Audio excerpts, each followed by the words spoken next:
అందరికీ నమస్తే. ఆంధ్రప్రభకు స్వాగతం. నేను మీ సంతోషి. ప్రస్తుతం మనతో ఒక ప్రముఖ వ్యక్తి ప్రొఫెసర్ హరగోపాల్ సార్ ఉన్నారు. నమస్తే సార్. నమస్తే. సార్ ఇప్పుడు ఏపీ పాలిటిక్స్ గనుక చూసుకున్నట్లయితే చంద్రబాబు నాయుడు ఓన్లీ అమరావతి పైనే కాన్సంట్రేట్ చేస్తున్నారు. సో, అమరావతి డెవలప్‌మెంట్ కోసం కొన్ని వేల ఎకరాల భూమినైతే తీసుకున్నారు రైతుల నుంచి. సో, ఇంకా ఇవి సరిపోవు, ఇంకా భూములు కావాలని చెప్పేసని అంటున్నారు. కానీ అక్కడ ఎటువంటి డెవలప్‌మెంట్ జరగట్లేదని చెప్పేసి రైతులు అంటున్నారు. సో, ఇప్పటి వరకు అంటే ఏపీలో కూటమి ప్రభుత్వం వచ్చి దగ్గర దగ్గర సంవత్సరం అట్లా అవుతుంది. సో, ఇప్పటి వరకు అమరావతిలో ఇంకా ఎందుకు డెవలప్‌మెంట్ జరగలేదు సార్? అంటే ఒకటి ఆయన చంద్రబాబు నాయుడు గారు మొదటి 5 సంవత్సరాలు నా దృష్టిలో అమరావతి ప్లేస్ ఏదైతుందో అది సరైన చాయిస్ కాదు. అది బ్లాక్ కాటన్ సాయిల్, చాలా పంటలు పండే భూమి అది. తవ్వితే కిందికి అయిపోతా ఉంటుంది. ఫౌండేషన్ వేయడమే చాలా కష్టం.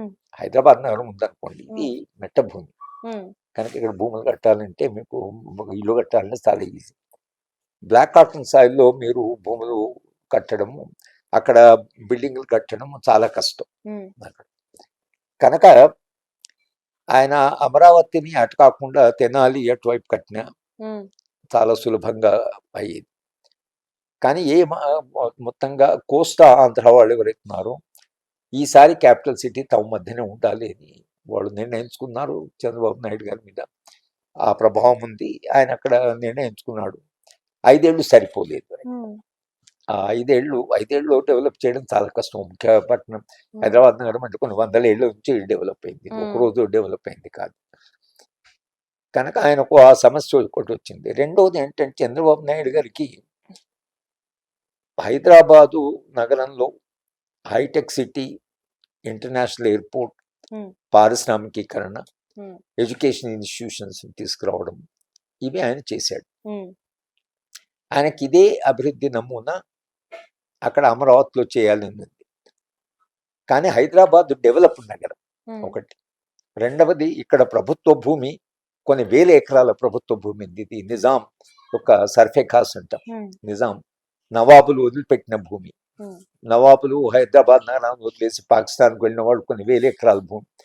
అట్లా హైదరాబాద్ నగరంలో ప్రభుత్వ భూమి బహుశా దేశంలో ఏ పట్టణానికి కూడా లేనంత భూమి హైదరాబాద్ నగరం. కనుకనే మీరు ఇంటర్నేషనల్ ఎయిర్పోర్ట్ డెవలప్ చేసిన కొంత భూమి ప్రజల నుంచి తీసుకున్న కొంత ప్రభుత్వ భూమి ఉంది. మీరు ఇక్కడ రంగారెడ్డి హెడ్ క్వార్టర్స్ మీరు IIITగా మార్చారు. లేకపోతే ఆయన కొన్ని ఇన్స్టిట్యూషన్ తీసుకోవచ్చు. హైటెక్ సిటీ అనేది అక్కడ ఏమీ లేదు హైటెక్ సిటీ, కానీ భూమి ఉంది. కనుక హైటెక్ సిటీ దగ్గర ఆయన డెవలప్ చేయగలిగాడు. అక్కడేమో భూమి సమస్య ఉంది. కానీ ఆయన ఒక అంబిషన్ మాత్రం హైదరాబాద్ నగరం ఎట్లయితే డెవలప్ చేసాము, ఒక hitech city, education institutions, international airport, ఇవి ఏవైతే ఉన్నాయో ఇవే ఆయన నడుపుతున్నాయి. ఇదే విజన్ ఆయన నడుపుతున్నాయి. కానీ అమరావతి పట్టణం అట్లా అది అభివృద్ధి చెందిన నగరం కాదు. అది ఒక పట్టణాన్ని అభివృద్ధి చేయడం అనేది, అది మెడ్రాస్ అయినా, కలకత్తా అయినా, బాంబే అయినా, ఇవన్నీ కూడా సముద్ర తీరంలో ఉండేటువంటి వ్యాపారం నుంచి వచ్చినాయి. హైదరాబాద్ నగరం చాలా కాస్త భిన్నమైనటువంటి కారణం వచ్చిన ఈ భూమి ఏదైతుందో ఇక్కడ మూసీ నది ఉండింది. కనుక ఈ భూమి చాలా అంటే ఒక పట్టణం డెవలప్ కావడానికి అదనంగా చాలా అనుగుణంగా ఉంది. కాబట్టి హైదరాబాద్ నగరం డెవలప్ అయింది. కానీ అమరావతిని ఇట్లా డెవలప్ చేయడానికి చాలా కాలం పడదు. కానీ ఆయన పాపం ఆయన డ్రీమ్ అంతా, ఆయన స్వప్నం అంతా పాపం అమరావతి మీదే పెడుతున్నాడు. దానివల్ల ఏంటంటే గ్రామీణ ప్రాంతాల్లో ఉండేటువంటి రైతులు, గ్రామీణ ప్రాంతాల్లో ఉండే పేదవాళ్ళు, వాళ్ళు ఎంతకాలం అమరావతి అనే మాట్లాడుతున్నాడు, మన సంగతి పట్టించుకోలేదనే ప్రమాదం తప్పకుండా ఉంది. హైదరాబాద్ అంత డెవలప్ చేసినా ఆయన ఓడిపోయాడు అనేది కూడా ఒక వాస్తవం. ఇంత డెవలప్ చేసి చంద్రబాబు నాయుడు హైదరాబాద్ కూడా ఓడిపోయాడు. చంద్రబాబు నాయుడు గారు ఓడిపోయినప్పుడు ఆయన ఇంత అభివృద్ధి చేశాను, హైదరాబాద్ నగరం ఇంత అభివృద్ధి చేసినా నన్ను హైదరాబాద్ నగరంలో మా ప్రజలను ఆ పార్టీని గెలిపించలేదని ఆయన ఆ రోజుల్లో చాలా షాక్గానే. దానికి కారణం ఏంటంటే మీరు ఓటరు గ్రామీణ ప్రాంతాల్లో ఉంటాడనేది అర్థం కాకపోతే అక్కడ development is like walking on 2 legs అంటారు. గ్రామీణ అభివృద్ధి, పట్టణ అభివృద్ధి 2 కాళ్ళ మీద నడిచినట్టు. ఒకే కాళ్ళ మీద నేను నడుస్తాను అంటే మీరు క్రిప్పులు అయిపోతారు, కుంటూ పోల్సి వస్తుంది. ఆ పొరపాటు దీంట్లో ఉంది.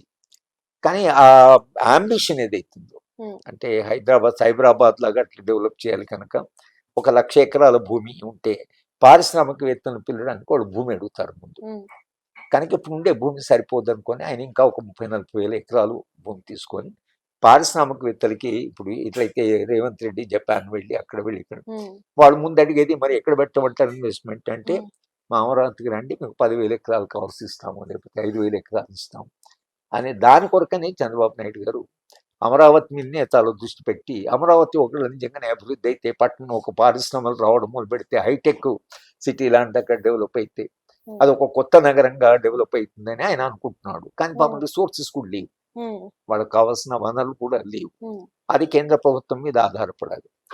కేంద్ర ప్రభుత్వం 15,000 కోట్లని అది అప్పుగా ఇస్తామంటున్నారు, గ్రాంట్గా ఇవ్వడానికి వాళ్ళు వెనక ముందు అవుతున్నారు. ఆల్దో ఈయన కోయిలిషన్ ఉంది కానీ మొత్తంగా రాజకీయాలు కలిసి వచ్చాయి ఆయనకి. ఉమ్, భారతీయ జనతా పార్టీతో అలయన్స్ పెట్టుకోవడం వలన Hmm. వాడు కేంద్రంలో అధికారంలో ఉండడం వలన కొంత కాకుండా కొంత ఊపిరి పీల్చుకునేటువంటి అవకాశం చంద్రబాబు Hmm. నాయుడు గారికి వచ్చింది.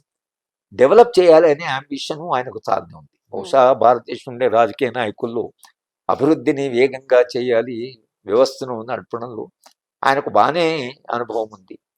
కానీ పరిస్థితులు ఆయనకు అనుకూలించరండి. ఉమ్, అంతే తప్పించి ఆయనకు పట్టుదల కానీ ఆయన అది తక్కువ ఉందని నేను అనుకోవడం లేదు. కానీ ఆ స్థలం సరి అయింది కాదు, అది బ్లాక్ కాటన్ సాయిలు.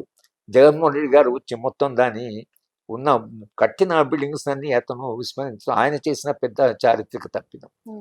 60%, 70% కంప్లీట్ అయిన బిల్డింగ్స్కి 20% ఖర్చు పెడితే బిల్డింగ్స్ అని వచ్చేసి ఉమ్, నేను మొదట అమరావతిని చూడడానికి వెళ్ళినప్పుడు ఆ బిల్డింగ్స్ అని కడుతున్నారు. ఉమ్, జగన్మోహన్ రెడ్డి గారు వచ్చిన తర్వాత మళ్ళీ నన్ను ఎవరో అమరావతికి తీసుకెళ్తే అన్ని బిల్డింగ్లన్నీ డిలాపిడేటెడ్, అది ఓ ముఖ అంత గడ్డి మొలిచింది అక్కడ, పిచ్చి మొక్కలు మొలిచాయి, ఉమ్, బిల్డింగ్లన్నీ సగం సగం ఇదైపోతున్నాయి, దానికి మెయింటెనెన్స్ లేదు. ఎంత అన్యాయం అసలు అది. 30,000 కోట్లు ఖర్చు పెట్టిన తర్వాత ఆయన జగన్మోహన్ రెడ్డి గారు పూర్తిగా దాన్ని నిర్లక్ష్యం చేయడం వలన చంద్రబాబు నాయుడు గారు ప్రారంభించిన అభివృద్ధి అక్కడ ఆగి 5 ఏళ్ళు కంప్లీట్గా పోయి మళ్ళీ ఇప్పుడు 5 ఏళ్ల తర్వాత వచ్చి ఉమ్, మళ్ళీ ఇప్పుడు ఆ బిల్డింగ్లన్నీ రిపేర్ చేసుకొని దాన్ని అంతా ఇచ్చేసుకోవడం ఆ ప్రయత్నం ఒకటి చేస్తున్నాడు. కానీ చాలా సవాళ్లతో కూడుకున్నటువంటి సమస్య. Thank you sir.